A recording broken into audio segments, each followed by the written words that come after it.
नमस्कार दोस्तों, आपका स्वागत है फैंटेसी नॉवल ऑडियो बुक में। आज हम लेकर आए हैं एक रोमांचक और रहस्यमयी कहानी जो आपको कल्पना की एक नई दुनिया में ले जाएगी। शुरू करने से पहले एक महत्वपूर्ण सूचना। इस कहानी के सभी पात्र, स्थान, घटनाएं और नाम पूर्णतः काल्पनिक हैं। इनका किसी वास्तविक व्यक्ति, स्थान या घटना से कोई संबंध नहीं है। यदि कोई समानता पाई जाती है तो वह मात्र संयोग होगी। तो बिना किसी देरी के आइए शुरू करते हैं आज की शानदार कहानी। ऑरोरा में माइकल का जो भी काम बाकी था वह पूरा होने के बाद उसने अपनी चेतना को वापस अपने मूल स्थान पर लौटा दिया। अपनी मूल दुनिया में उसका आखिरी विचार यह कल्पना करना था कि अपने क्षेत्र में पहुंचने के बाद उसके पास अपनी इच्छानुसार कहीं भी जाने के लिए पर्याप्त से अधिक खाली समय होगा, ठीक वैसे ही जैसे वह अभी जागा था। अपने जन्मस्थान पर वापस आकर वह ध्यान लगाने ही वाला था, इस बार बिना किसी स्पिरिट क्रिस्टल के। तभी उसने दरवाजे पर दस्तक सुनी। हाँ, बात यह थी कि वह उसके कमरे के दरवाजे से नीचे नहीं आया था, यह उसके घर के सामने वाले दरवाजे से आया था। अपनी इंद्रियों को फैलाते हुए माइकल को बाहर खड़े व्यक्ति के हस्ताक्षर भी अपरिचित लगे। फिर से दस्तक हुई। माइकल ने इसकी जांच करने का फैसला किया। नीचे जाने से पहले उसने स्पार्टन को बुलाए जाने का आदेश रद्द कर दिया। माइकल शांत कदमों से घर में आगे बढ़ा। उसके नीचे लकड़ी की सीढ़ियों की हल्की चरमराहट मुश्किल से सुनाई दे रही थी। फिर से दस्तक हुई, विनम्र, संयमित। ऐसी दस्तक नहीं जिससे जल्दबाजी या धमकी का आभास हो, लेकिन फिर भी सुबह का समय था और माइकल को किसी के आने की उम्मीद नहीं थी। जब वह दरवाजे पर पहुंचा तो उसने बिना किसी शोर शराबे के उसे खोल दिया। दहलीज के ठीक बाहर 12 या 13 साल से अधिक उम्र का एक युवक खड़ा था।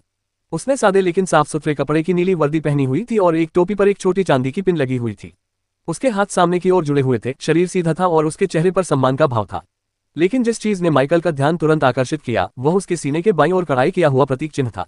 अर्धचंद्र और तारे। माइकल की आंखें थोड़ी सिकुड़ गईं। ड्यूक एवरमून का प्रतीक चिन्ह। लड़के ने हल्के से झुककर अभिवादन किया। श्री माइक नॉर, मेरा अनुमान है। माइकल ने तुरंत जवाब नहीं दिया। उसकी नजरें कुछ पल के लिए लड़के के पहनावे पर टिकी रहीं, इसलिए नहीं कि वह प्रभावशाली था, बल्कि इसलिए कि आखिरकार उसे उसका मतलब समझ आ गया था। उत्पत्ति देश के इस हिस्से में नौकरों के भी पद होते थे। जब वह राजधानी में नया नया आया था तब उसे इस बात का पता नहीं था। उसके लिए नौकर महज एक नौकर था, लेकिन यहाँ के रईसों ने मामूली भूमिकाओं को भी व्यवस्थित पदों में बदल दिया था। उसके सामने खड़ा लड़का प्रथम स्तर का परिचारक था, नौकरों की श्रेणी में सबसे निचला पद। मूलतः एक छोटा मोटा काम करने वाला लड़का, शिष्टाचार, बोलने के तरीके और हाव भाव में प्रशिक्षित, लेकिन फिर भी अधिकार या प्रभाव से रहित। फिर भी माइकल ने उसकी बात को गंभीरता से लिया। उस प्रतीक चिन्ह की वजह से। बोलो, माइकल ने शांत स्वर में कहा। लड़के ने हल्के से सिर हिलाया और अपने कोट से एक सीलबंद चर्मपत्र निकाला और उसे दोनों हाथों से आगे बढ़ाया। ड्यूक एवरमून की ओर से एक संदेश, लड़के ने औपचारिक ढंग से कहा। आपको आज शाम डॉनवेल एस्टेट में होने वाली एक निजी नीलामी में सादर आमंत्रित किया जाता है। ड्यूक एवरमून आपसे व्यक्तिगत रूप से सादर निवेदन करते हैं कि आप भी इसमें शामिल हो। माइकल ने स्क्रॉल उठाया और उसकी उंगलियां चिकनी मोम की मोहर को छू गईं।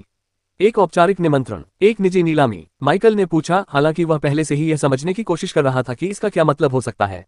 जी महोदय, लड़के ने कहा। यहाँ केवल चुनिंदा अतिथियों को ही प्रवेश दिया जाएगा। महाराज को विश्वास है कि आपको यहाँ कुछ ऐसी वस्तुएं मिलेंगी जो आपकी रुचियों के अनुरूप होंगी और साथ ही वे आपकी उपस्थिति की भी कामना करते हैं। माइकल ने अपनी भौहें थोड़ी सी ऊपर उठाईं। और कुछ? माइकल ने पूछा। लड़का हिचकिचाया, फिर बोला, नीलामी आज रात होगी। अगर आप आना चाहें तो आज शाम आपके लिए एक निजी गाड़ी आ जाएगी। माइकल ने सिर हिलाया। समझ गया। एक छोटा सा प्रणाम करके लड़का मुड़ा और चला गया। उसे आगे कुछ भी होने की उम्मीद नहीं थी। माइकल ने एक हाथ में पांडुलिपि पकड़े हुए धीरे से दरवाजा बंद कर दिया। एक निजी नीलामी, और उन्हें व्यक्तिगत रूप से आमंत्रित किया गया था। उसने अंगूठे के एक झटके से चर्मपत्र की सील खोली और कमरे की ओर वापस जाते हुए उसे फैलाना शुरू कर दिया। लिखावट बेहद सुंदर और सुस्पष्ट थी, किसी पेशेवर लेखक की रचना। संदेश में लड़के की कही हुई बातों को दोहराया गया था, लेकिन उसमें कुछ और विवरण शामिल थे। स्थान, समय, ड्रेस कोड औपचारिक लेकिन बहुत सख्त नहीं। जलपान, मनोरंजन और जादुई गुणों वाली अनोखी वस्तुएं होंगी। माइकल ने उस स्क्रॉल को अपनी हथेली पर थपथपाया। इसके पीछे दो कारण थे जिनकी वजह से वह इस बात की परवाह करता था। पहला, नीलामी स्वयं। वह हमेशा अपने मरे हुए सैनिकों के लिए दुर्लभ सामग्रियों की तलाश में रहता था। अगर नीलामी में सचमुच कोई जादुई, कोई अनोखी चीज मिलती तो सिर्फ उसी के लिए जाना जायज था। लेकिन दो, माइकल की निगाहें थोड़ी शरारत भरी मुस्कान के साथ और भी गहरी हो गईं। प्रगति तो प्रगति ही थी। अब वह ड्यूक के करीब आने की सोच रहा था, इसलिए नहीं कि वह उस आदमी को पसंद करता था या किसी रईस का चमचा बनना चाहता था। नहीं, असली वजह क्या थी? ड्यूक की बेटी एरियन एवरमून। अगर इस नीलामी से उसे उससे दोबारा मिलने का बहाना मिल जाए तो ठीक है, और अगर ऐसा नहीं भी होता तो वह अचानक प्रकट हुए बिना ही ड्यूक को अप्रत्यक्ष रूप से सूचित कर सकता था कि वह कल उससे मिलने वाला है। माइकल ने स्क्रॉल को मेज पर फेंक दिया और धीरे से सांस छोड़ी। लगता है मेरा शेड्यूल अब दिलचस्प होने वाला है।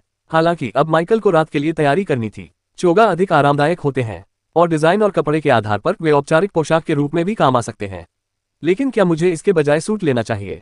माइकल को औपचारिक पहनावा पसंद नहीं था, कभी नहीं रहा था, लेकिन वह भी दिखावे के महत्व को समझता था, खासकर राजधानी में रईसों के लिए आयोजित एक समारोह में। भले ही यह एक निजी नीलामी थी और अंत में किसी ने उस पर नजर भी नहीं डाली, फिर भी वह कम कपड़े पहने हुए दिखने का जोखिम नहीं उठा सकता था।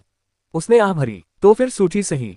इतना कहकर उसने निमंत्रण पत्र को अपने भंडारगृह में रख दिया और अपने घर से बाहर निकल गया और अपने पीछे दरवाजा बंद कर लिया। शहर के बाहरी इलाके में भी सिलाई की दुकानें और रेडीमेड कपड़ों के विक्रेता थे, लेकिन उनमें से कोई भी भीतरी इलाके की शैली, सामग्री की गुणवत्ता या कारीगरी की बराबरी नहीं कर सकता था। और इससे भी महत्वपूर्ण बात यह थी कि बाहरी इलाका अपेक्षाकृत आम लोगों की जरूरतों को पूरा करता था। माइकल की मौजूदा संपत्ति और नीलामी में वह जिस तरह की छवि पेश करना चाहता था, उसे देखते हुए केवल शहर का भीतरी इलाका ही उसके मानकों पर खरा उतर सकता था। जैसे जैसे वह अधिक परिष्कृत होती सड़कों से गुजरता गया, उसका मन कहीं और भटकने लगा। क्या उसे ड्यूक की बेटी के लिए कुछ खरीदना चाहिए? उसे पक्का पता नहीं था कि वह नीलामी में आएगी या नहीं, लेकिन कल उससे मुलाकात होने की पूरी संभावना थी। तैयार रहना बुरा नहीं था। तोहफे बातचीत शुरू करने का अच्छा जरिया हो सकते हैं, या कम से कम उसकी नजरों में अच्छा बने रहने का एक तरीका तो जरूर। लड़की को क्या पसंद होता है? उसने बुदबुदाते हुए कहा। काफी लंबा विराम था। धिक्कार है, मैं तो बिल्कुल बेकार हूँ। उसने खुद पर हंसते हुए अपना सिर हिलाया और अपनी गति बढ़ा दी। वह इसका हल निकाल लेगा। उम्मीद है कि इससे पहले कि वह खुद को मूर्ख साबित कर दे। अध्याय 392। क्या मुझे फंसाया गया है? शाम जल्दी ही आ गई। माइकल ने अपनी तैयारियां पूरी कर ली थीं और वह केवल ड्यूक की गाड़ी के आने का इंतजार कर रहा था। सौभाग्यवश उन्हें ज्यादा देर इंतजार नहीं करना पड़ा। जब उसके कानों में पत्थरों से बनी सड़क पर पहियों के लुढ़कने की आवाज सुनाई दी, तो वह बाहर निकल आया। हवा ठंडी थी और इलाके में लगे लैंपों की हल्की टिमटिमाती रोशनी शहर के बाहरी हिस्से की अर्धंधेरी सड़कों पर फैल रही थी। आज रात वह अच्छे कपड़े पहने हुए था। उसके लंबे, काले, चिकने और चमकदार बाल चांदी के बैंड से बंधी एक नीची पोनीटेल में बंधे हुए थे। कुछ बिखरे हुए बाल उनके तीखे चेहरे को घेरे हुए थे और लालटेन की हल्की रोशनी में उनकी पन्ना हरी आंखें चमक रही थीं। शांत, तेज, राजसी, उनका पहनावा एक उत्कृष्ट कृति थी जिसे उसी दिन शहर के भीतरी इलाके में सिलवाया गया था और जिसका पूरा भुगतान सोने के सिक्कों में किया गया था। गहरे काले रंग का सूट जिस पर हल्की चांदी की धारियां बनी हुई थीं, उनके शरीर पर एकदम फिट बैठ रहा था। जैकेट के नीचे पहनी हुई कमीज गहरे वाइन रेड रंग की थी, जो सौम्य लेकिन परिष्कृत लग रही थी। उन्होंने अपने दाहिने हाथ की मध्यमा उंगली पर एक छोटे हरे रत्न वाली काली गोमेद की अंगूठी के अलावा कोई भी दिखाई देने वाला आभूषण नहीं पहना था। यहाँ तक कि उनके जूते भी हाल ही में पॉलिश किए जाने के कारण चमक रहे थे, सिले हुए चमड़े से बने जूते जिनमें कदमों की आवाज को सोखने के लिए डिजाइन किए गए शांत तलवे लगे थे। वह देखने में राजधानी के उच्च वर्ग के लोगों जैसा लग रहा था, जो सादगी दिखाने की कोशिश कर रहा था। माइकल बिना किसी झिझक के उस शानदार गाड़ी की ओर बढ़ा। औपचारिक पोशाक पहने एक व्यक्ति ने पहले से ही दरवाजा खोल रखा था। सर माइक नॉर, उस व्यक्ति ने थोड़ा झुककर अभिवादन किया। माइकल ने संक्षिप्त रूप से सिर हिलाकर जवाब दिया और अंदर चला गया। गाड़ी का भीतरी हिस्सा बाहर की तरह ही शानदार था, मखमली सीटें और पुरानी लकड़ी और स्वच्छ हवा की हल्की सी सुगंध। जैसे ही गाड़ी आगे बढ़ी, माइकल खिड़की से थोड़ा टिककर खड़ा हो गया और अपने पीछे दूर दराज के इलाके को धीरे धीरे गायब होते हुए देखने लगा। उसे घबराहट महसूस नहीं हुई, बिल्कुल नहीं, लेकिन उसके सीने में एक शांत उम्मीद थी। एक नीलामी। अपने 2 जन्मों में यह पहली बार था जब वह किसी कार्यक्रम में भाग ले रहा था। वह ये जानने के लिए उत्सुक था कि मूल देश में नीलामी कैसे होती है, और अगर ऐसा नहीं भी होता तो भी। खैर, ड्यूक की बेटी तो अभी भी बाकी थी। यात्रा सुगम रही। जल्द ही दृश्य बदल गया।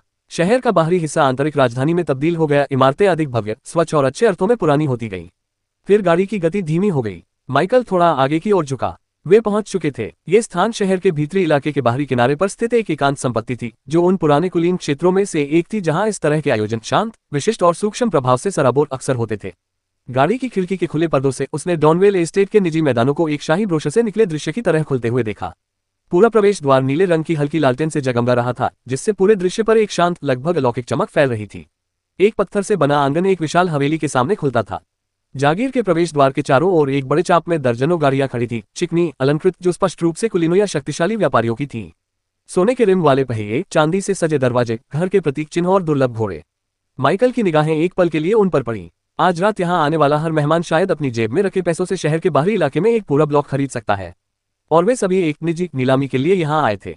उसकी अपनी गाड़ी कतार के पीछे आकर सुचारू रूप से रुक गई, लेकिन जैसे ही माइकल बाहर निकलने के लिए हैंडल पकड़ने के लिए बढ़ा, ड्राइवर अपनी सीट पर आधा मुड़ा और धीरे से अपना गला साफ किया।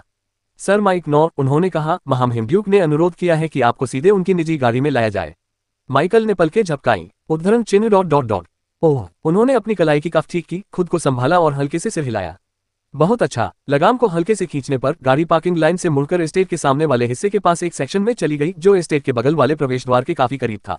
वहां चिकनी सवारी के बीच एक छायादार दैत्य की तरह खड़ा एक बड़ा, भारी रूप से प्रबलित काले रंग का रथ था, जो एवरमून परिवार के प्रतीक चिन्ह से सुशोभित था।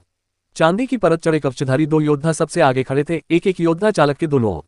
उनकी निगाहें माइकल के रथ पर शांति से टिकी हुई थीं, बिना किसी घबराहट के, लेकिन निश्चित रूप से सतर्कता के साथ।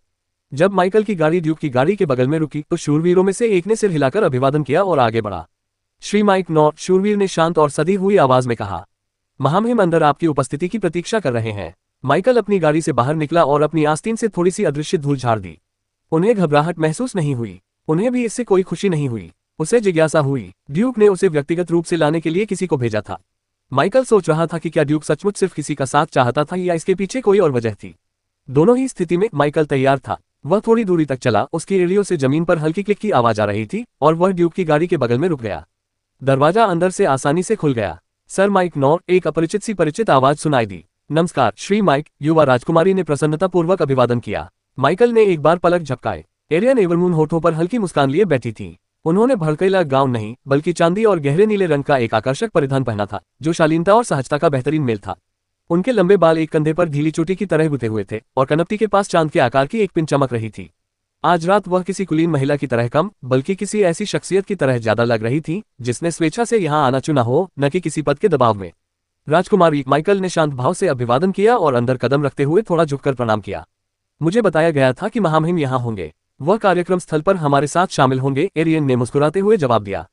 लेकिन उन्होंने मुझसे कहा है कि मैं आपका व्यक्तिगत रूप से स्वागत करूं।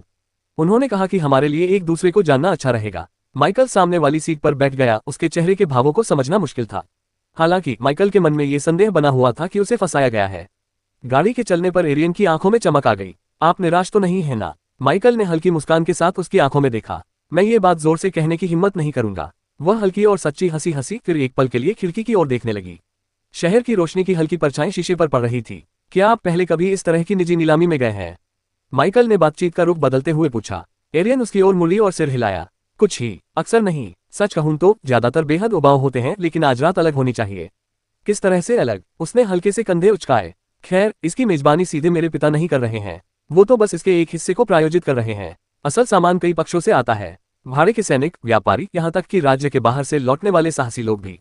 इसीलिए सामान अप्रत्याशित हो सकता है। अप्रत्याशित? माइकल ने भौहें उठाईं। कुछ भी हो सकता है, उसने जवाब दिया। जादुई गहने, निषिद्ध जादू की किताबें, जानवरों के अवशेष, शापित वस्तुएं, प्राचीन खंडहरों के अवशेष, कुछ भी जिसे राजधानी में तस्करी करके लाया जा सके और व्यापार के लिए पर्याप्त मूल्यवान माना जाए।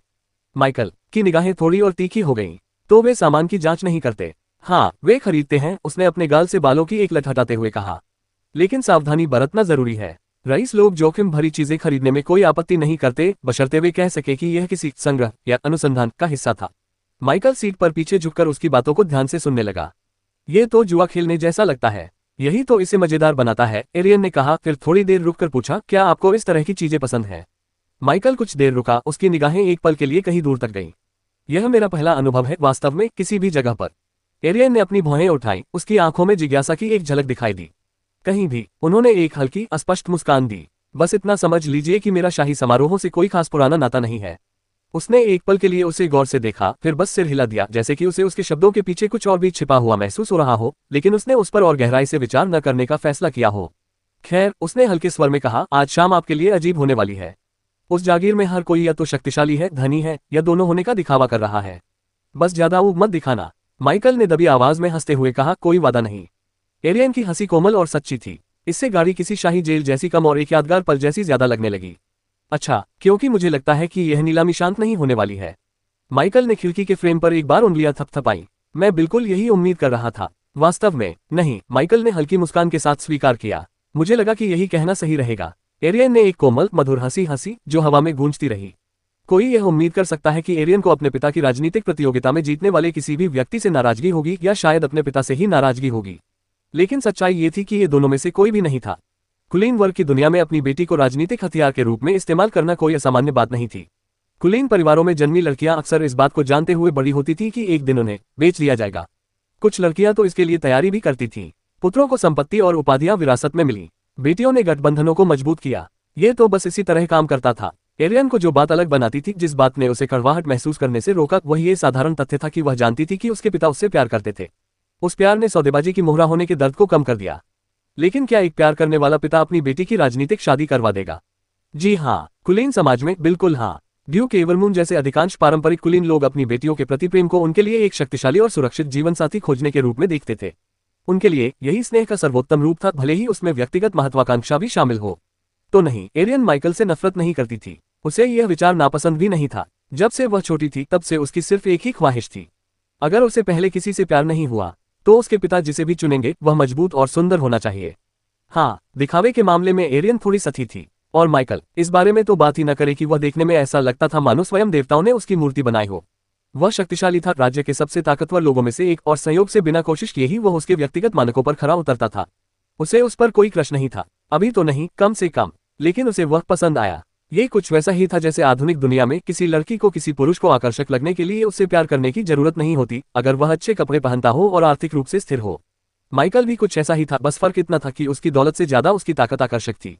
कुल मिलाकर वो उससे संतुष्ट थी। कम से कम वह होगा तो नहीं था। उसने भी वह मैच देखा था और एक से अधिक कारणों से उसे गहरी राहत मिली। पत्थर से बनी सड़क पर गाड़ी सुचारू रूप से आगे बढ़ रही थी। उसके ढांचे के महंगे निर्माण के कारण घोड़ों के खुरों और पहियों का शोर कम सुनाई दे रहा था। कुछ क्षणों के लिए दोनों के बीच एक सुखद सन्नाटा छा गया। तो एरियन ने आखिरकार हल्के लेकिन जिज्ञासु स्वर में कहा, अगर यह आपकी पहली नीलामी है तो आज रात आप वास्तव में क्या पाने की उम्मीद कर रहे हैं? माइकल ने सवाल पर विचार करते हुए अपना सिर थोड़ा झुकाया। क्या सच में कुछ दिलचस्प है? जैसे जैसे हवेली करीब आती गई, माइकल ने तिरछी नजर से उसकी ओर देखा। तुम्हारा क्या ख्याल है? एरियन ने अपना सिर झुकाया। उन्होंने सिर हिलाकर जवाब दिया, आपने कहा था कि आज रात की नीलामी दिलचस्प हो सकती है। कोई खास वजह, या आप बस मेहमाननवाजी कर रहे हैं? वह एक पल के लिए सोच में पड़ गई, फिर हल्के से कंधे उचका दिए। कुछ खास नहीं, लेकिन उसकी आवाज धीमी हो गई। उसकी आंखों में सच्ची दिलचस्पी की एक झलक दिखाई दी। अगर मुझे कोई दुर्लभ जीव प्रजाति देखने को मिल जाए जिसे मैं पालतू बना सकूं तो बहुत अच्छा होगा। माइकल की आंखों में एक पल के लिए रोशनी की एक किरण कौन थी। आखिरकार बातचीत को किसी ऐसे विषय की ओर मोड़ने का मौका मिल ही गया जिसमें उनकी वाकई दिलचस्पी थी। क्या आप पशु प्रशिक्षक हैं, राजकुमारी? मेरा इरादा चुपकर बातें सुनने का नहीं था, माइकल ने हल्के अंदाज में कहा, लेकिन मुझे कल ड्यूक के साथ आपकी बातचीत याद आ रही है, एक ज्वाला शेर के बारे में। मैंने पहले भी एक देखा है। वे शानदार जीव हैं। एरियन की आंखें तुरंत चमक उठी। उसकी मुद्रा थोड़ी सी सीधी हो गई और उसकी पहले की संयमित शालीनता कहीं अधिक ईमानदार भाव उत्साह में तब्दील हो गई। क्या तुमने कभी ऐसा जानवर देखा है? उसने उत्सुकता से भरी आवाज में पूछा। कहा, क्या वह जंगली था या पालतू? नर था या मादा? क्या उसकी गर्दन के बाल फैले हुए थे? क्या वह दहाड़ता था? अचानक सवालों की बौछार से माइकल चौंक गया, फिर हल्की सी हंसी हंसते हुए बोला, मुझे पूछताछ की उम्मीद नहीं थी। उसका चेहरा थोड़ा लाल हो गया, लेकिन उसने नजरें नहीं हटाई। माफ करना, मुझे जादुई जीव बहुत पसंद हैं, खासकर ज्वाला प्रकृति वाले। वे थोड़े गुस्सैल होते हैं, हाँ, लेकिन उनमें बहुत गर्व होता है। माइकल को हंसी तो आई, लेकिन साथ ही थोड़ी हैरानी भी हुई। मैंने पहले भी ऐसे कई शेरों का सामना किया है, उसने कहा, फिर रुका। उसकी निगाहें थोड़ी सिकुड़ गईं। लेकिन राजकुमारी, क्या आपको कल ज्वाला शेर नहीं मिला था? आपके पिता से, मेरा अनुमान है। उसका लहजा अनौपचारिक था, लेकिन उसकी निगाहें एक पल के लिए उसके चेहरे की ओर गईं, मानो कुछ खोज रही हो। या मैं गलत हूं? एरियन के हंसमुख चेहरे का भाव पल भर में फीका पड़ गया। उसने एक बार, फिर दो बार पलकें झपकाईं। उसकी मुस्कान गायब हो गई और उसकी भौहें हल्की झुंझलाहट से सिकुड़ गईं। लेकिन उसके अगले शब्द माइकल के लिए नहीं थे। नहीं, उसने सपाट स्वर में कहा, आप गलत नहीं हैं, मुझे ये प्राप्त हुआ है। उसका जबड़ा कस गया और जब उसने अपनी बाहों को अपनी छाती पर मोड़ा तो उसके हावभाव में एक स्पष्ट तनाव दिखाई देने लगा। वो जानवर जिसे मेरे पिता ने मुझे दिया था वो नहीं था जो मैंने मांगा था। मैं एक हफ्ते पहले ही उनके पास गया था और उनसे कहा था कि मैं एक नया जानवर चाहता हूँ, कोई छोटा जिसके साथ मैं ठीक से रिश्ता बना सकूं। वो मुस्कुराए, मेरे सिर पर ऐसे थपथपाया जैसे मैं अब भी 12 साल का हूं, और कहा कि चिंता मत करो, वो मेरे लिए एकदम सही ज्वाला शेर ढूंढ लेंगे। उसने सिर हिलाया, उसकी आवाज तेज होती गई। जानते हो कल वे मेरे लिए क्या लाए? एक बूढ़ा नर, सिर्फ बूढ़ा नहीं, बहुत बूढ़ा। बेचारा ऐसा लग रहा था जैसे उसने दर्जनों युद्ध देखे हों। उसके पूरे शरीर पर जख्म थे। और मुझे गलत मत समझना, वह ताकतवर था, शुरुआती उन्नत अवस्था का जानवर, इतना ताकतवर कि अनुभवी प्रशिक्षक भी हिचकिचाते। लेकिन वह मर रहा था, उसकी आंखों में साफ दिख रहा था। माइकल ने अपनी भौहें ऊपर उठाई और चुपचाप सुनता रहा। समस्या उसकी ताकत नहीं थी, एरियन ने आगे कहा। मुझे चुनौती से कोई आपत्ति नहीं थी, मैं पहले भी इससे भी ताकतवर जानवरों को काबू करने में नाकाम रही हूँ। लेकिन वह शेर, उसे तो मेरे पास लाया ही नहीं जाना चाहिए था। वह मेरा साथी नहीं था, वह एक प्राचीन वस्तु था, एक बुजुर्ग। उसे आराम की जरूरत थी, किसी और स्वामी की नहीं। उसने गहरी सांस छोड़ी, जाहिर तौर पर खुद को शांत करने की कोशिश कर रही थी। मुझे सच बाद में पता चला, उसने धीमी आवाज में कहा, मानो दीवारें सुन रही हो। जाहिर है, मेरे पिता ने एक कर्मचारी से कहा था कि उसके लिए एक ज्वाला शेर लाओ। कोई विवरण नहीं, कोई संदर्भ नहीं। उस कर्मचारी ने यह काम राजधानी के बाहर के कुछ पशुपालकों को सौंप दिया जो ड्यूक के निजी चिड़ियाघर को जानवर मुहैया कराने के आदी थे। माइकल ने पलकें झपकाईं। चिड़ियाघर? एरियन ने कड़वाहट से सिर हिलाया। हाँ, मेरे पिता के पास दुर्लभ राक्षसों का एक निजी संग्रह है। कुछ उपहार हैं, कुछ ट्रॉफी, कुछ जीवित हैं, कुछ मृत। देखभाल करने वालों को लगा कि शेर इसी काम के लिए बना है, इसलिए वे सबसे भव्य शेर को ढूंढ कर ले आए। वह गाड़ी की दीवार से टेक लगाकर पीछे झुक गई, एक पैर दूसरे के ऊपर रखा हुआ था और उसकी बाहें अभी भी मुड़ी हुई थीं। यह एक गलतफहमी थी, ऐसा कहा जाता है। किसी ने ये स्पष्ट करने की नहीं सोची कि वह जानवर मेरे लिए था। तब तक नहीं जब तक कि उसे लाकर आंगन में गर्व से खड़ा नहीं कर दिया गया। उसके घाव आधे ठीक हो चुके थे। माइकल कुछ देर चुप रहा, फिर उसने पूछा, तुमने क्या किया? मैंने इसे अपने पिता को वापस उपहार में दे दिया। माइकल ने पलकें झपकाईं, फिर हल्की सी हंसी हंसते हुए कहा, ये कहने का एक तरीका है, धन्यवाद लेकिन नहीं धन्यवाद। एरियन ने मुस्कुराहट रोकने की कोशिश की लेकिन नाकाम रही। मैंने उससे कहा कि वह इसे अपने संग्रह में शामिल कर सकता है। आखिर इसमें शेर की कोई गलती नहीं है, वह शांति से विश्राम करने के योग्य है। माइकल ने सिर हिलाया, उसकी आंखों में सम्मान का भाव था। समझदारी भरा फैसला। कुछ पल के लिए उनके बीच सन्नाटा छा गया। गाड़ी के पहियों की धीमी गूंज से सन्नाटा पसरा हुआ था, बाहर लगाम की हल्की झनकार ही सुनाई दे रही थी। माइकल ने चुप्पी तोड़ने की जल्दी नहीं की। वह अपनी सीट पर थोड़ा पीछे झुक गया और तिरछी नजरों से एरियन को देखता रहा। फिर अनायास ही, लगभग बाद में याद आने वाली बात की तरह, उसने कहा, अगर तुम्हें अभी एक चाहिए, मेरा मतलब है एक फ्लेम लान, एक छोटा सा, बहुत शक्तिशाली नहीं, जिसे तुम खुद पाल सको। एरियन ने उत्सुकता से उसकी ओर देखा। माइकल ने उसकी ओर सीधे देखे बिना अपनी बात जारी रखी। उसकी आवाज सहज थी, लगभग उदासीन, लगभग उद्धरण चिन्ह ... अगर मैं देख सकूं कि तुम जानवरों को कैसे वश में करते हो, तुम उनसे कैसे संबंध बनाते हो, तो बेहतर होगा। एरियन ने पलकें झपकाईं। क्या तुम मुझे किसी जानवर को वश में करते हुए देखना चाहते हो? मैं बस इतना कह रहा हूं, माइकल ने हल्के से कंधे उचकाते हुए जवाब दिया। मुझे अब जाकर जिज्ञासा हुई है। ऐसे जादुई जीवों के बारे में बात करने वाले किसी व्यक्ति से मिलना रोज रोज नहीं होता। एक पल बीत गया, फिर माइकल की आवाज थोड़ी नरम पड़ गई। लेकिन अगर यह आपके बस की बात नहीं है, अगर यह आपके लिए संभव नहीं है, तो मैं आपसे ये पूछने के लिए माफी चाहता हूँ। एरियन सीधी खड़ी हो गई, उसकी आंखों में गर्व की एक झलक दिखाई दी। नहीं, उसने दृढ़ता से कहा, यह मेरे लिए बिल्कुल भी असंभव नहीं है। वह आगे की ओर झुकी, दोनों हाथ एक घुटने पर रखे हुए थे। पहले वाली झुंझलाहट गायब हो गई थी, उसकी जगह एक धीमी सी उत्तेजना ने ले ली थी। दरअसल मैं आपको दिखाना चाहूंगा। वैसे तो बहुत कम लोग पूछते हैं कि पशु प्रशिक्षक ये सब कैसे करते हैं। ज्यादातर रईसों को या तो परवाह नहीं होती या वे इसे खानदानी हुनर समझते हैं। माइकल ने अपनी भौहें ऊपर उठाई। है ना, बिल्कुल नहीं, उसने मुस्कुराते हुए कहा। जानवरों को वश में करने के लिए सिर्फ पारिवारिक नाम से कहीं अधिक की आवश्यकता होती है। वो कुछ देर रुकी, सोच में डूबी उसकी आंखें सिकुड़ गईं। लेकिन कुछ जानकार लोग भी यह नहीं समझते कि विधि सीख लेने का मतलब यह नहीं है कि आप सफल हो ही जाएंगे। उद्धरण चिन्ह। माइकल ने सिर हिलाया और जानकारी को याद रखने लगा। तो ये जानकारी इतनी गुप्त नहीं है। सच में नहीं, एरियन ने स्वीकार किया। ये तलवारबाजी की तरह है। बुनियादी तौर तरीके तो सबको पता होते हैं, लेकिन कितने लोग वास्तव में उसमें महारत हासिल कर पाते हैं। पालतू बनाने के मामले में भी यही बात लागू होती है। दिलचस्प, माइकल ने सोचा। हालांकि जैसे ही माइकल कुछ और कहने ही वाला था, डिब्बे के बाहर से एक आवाज आई। महामहिम महोदया, घनी लकड़ी के बीच से थोड़ी दबी हुई आवाज ने आदरपूर्वक पुकारा। हम पहुंच गए हैं। एरियन उत्साहित हो उठी और अपने कान के पीछे बालों की एक लट को समेटते हुए बोली, यह मेरी उम्मीद से कहीं ज्यादा जल्दी हो गया। दूसरी ओर माइकल कुछ देर तक चुपचाप बैठा रहा। उसने धीरे से सांस छोड़ी। तो यहीं से शाम की असली शुरुआत होती है। गाड़ी का दरवाजा हल्की सी क्लिक की आवाज के साथ खुल गया। एरियन सबसे पहले नीचे उतरी। उसके कदम हल्के लेकिन आत्मविश्वास से भरे थे। उसकी चांदी और गहरे नीले रंग की पोशाक लालटेन की रोशनी में हल्की हल्की चमक रही थी, जिससे कई लोगों का ध्यान उसकी ओर आकर्षित हुआ। और जब माइकल उसके पीछे उतरा, तो पास में मौजूद युवा रईसों के एक समूह में सन्नाटा छा गया। कुछ लोगों ने उन्हें पहचान लिया। अधिकांश लोगों ने बस एक अजनबी को देखा जिसकी आभा से खतरे का आभास होता था। शांत, पहुंच से बाहर, चमकते हुए पन्ना जैसी आंखें और एक ऐसा व्यक्तित्व जो किसी पदवी के बिना भी बहुत तीक्ष्ण था। उसे कोई परवाह नहीं थी। चलो चलते हैं, एरियन ने कंधे के ऊपर से उसे देखते हुए कहा। ज्यादा दिलचस्पी दिखाने की कोशिश मत करना, इससे शार्क मंडराने लगती हैं। माइकल ने हल्की सी मुस्कान दी। चिंता मत करो। वे दोनों साथ साथ हवेली के प्रवेश द्वार की ओर चल पड़े। जब वे वहां से गुजर रहे थे, माइकल ने एक बार एरियन की ओर देखा। उन्होंने कहा, मैं तुम्हें तुम्हारे वादे पर कायम रखूंगा। एरियन ने हल्की सी मुस्कान दी। तुम्हें यह दिखाने के लिए कि मैं एक जानवर को कैसे वश में करती हूँ? नहीं, माइकल ने आगे की ओर देखते हुए जवाब दिया। आज शाम को रोचक बनाने के लिए। एरियन हंस पड़ी। जब वे पहुंचे तो एस्टेट का प्रांगण पहले से ही चहल पहल से भरा हुआ था। हर आकार और प्रतीक चिन्हों वाली गाड़ियां गोलाकार रास्ते पर कतार में खड़ी थीं, और काले रंग की वर्दी पहने सेवक तेजी से रईसों को गाड़ी से उतरने में मदद कर रहे थे, उनके निमंत्रण पत्रों की जांच कर रहे थे और उन्हें भव्य प्रवेश द्वार की ओर निर्देशित कर रहे थे। जैसे ही माइकल और एरियन पास आए, कई निगाहें उनकी ओर मुड़ गईं। बातचीत धीमी पड़ गई और उनके पीछे फुसफुसाहटें शुरू हो गईं। ड्यूक की बेटी को सब लोग जानते थे, और आज रात वह किसी अपरिचित व्यक्ति के साथ आई थी, लेकिन वह व्यक्ति भी उतना ही आकर्षक था। कानाफूसी शुरू हो गई। कौन है ये ड्यूक एवरमून की बेटी है। और उसके बगल वाला, माइक नॉर, अखाड़े वाला, वही है जिसने उगा को हराया था, है ना? माइकल ने उन सभी को नजरअंदाज कर दिया। इसके विपरीत एरियन का आत्मविश्वास इत्र की तरह झलकता था, सूक्ष्म लेकिन स्पष्ट। वो कुछ परिचितों को विनम्रतापूर्वक सिर हिलाकर अभिवादन करती, कभी कभार हल्की मुस्कान देती, लेकिन इसके अलावा वह रुकती नहीं थी।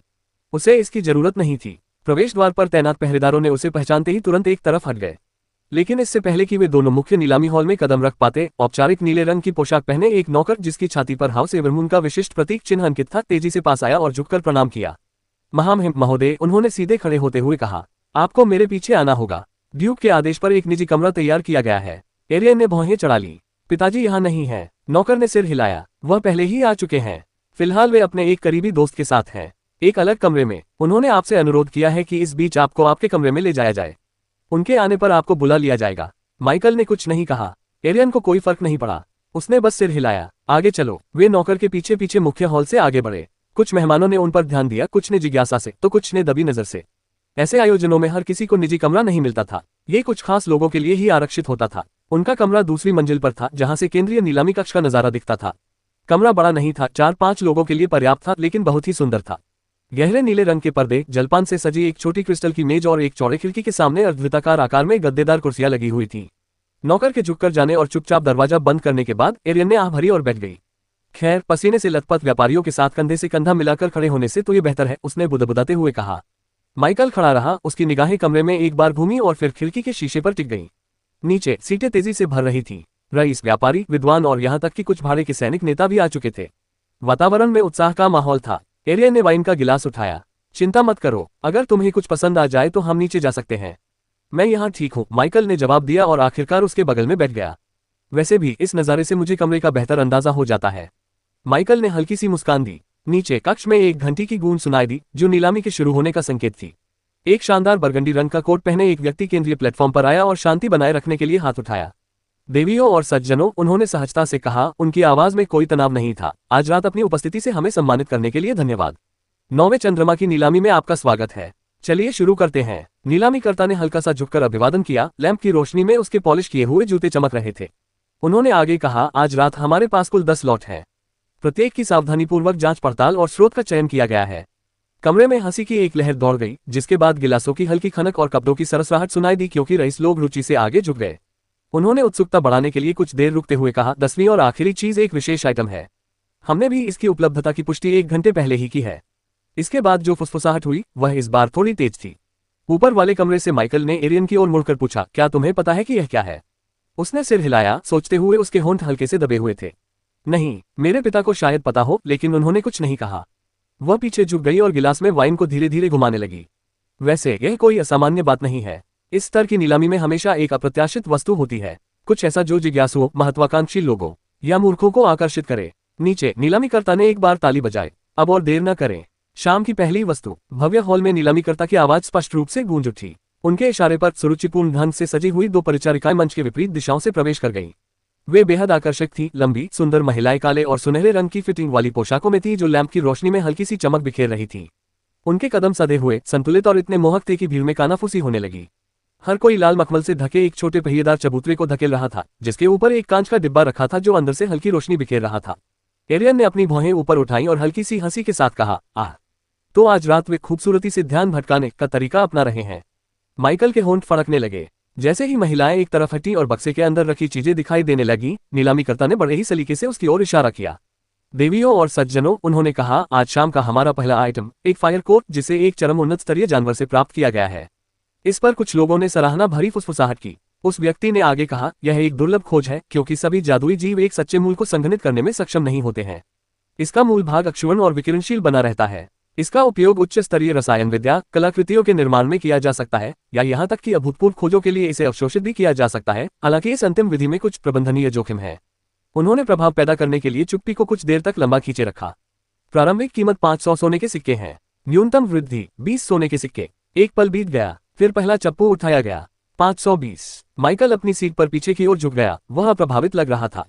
एरियन ने अपनी वाइन की एक घूंट ली और आलस भरे अंदाज में अपनी उंगलियों को हिलाया। यह एक अच्छी चीज है, उसने धीरे से कहा, लेकिन हमारे लिए नहीं। माइकल ने सिर हिलाया। उसने आम अलौकिक शक्तियों की तरह शक्ति प्राप्त नहीं की, और अगर उसे खेती के लिए संसाधनों की आवश्यकता भी होती तो वह उन्हें औरोरा में खरीद सकता था। बोलियां लगातार बढ़ती रहीं। ड्यूक की बेटी के बारे में क्या? उसके पास किसी भी हालत में राक्षस जैसी शक्ति की कमी नहीं होनी चाहिए।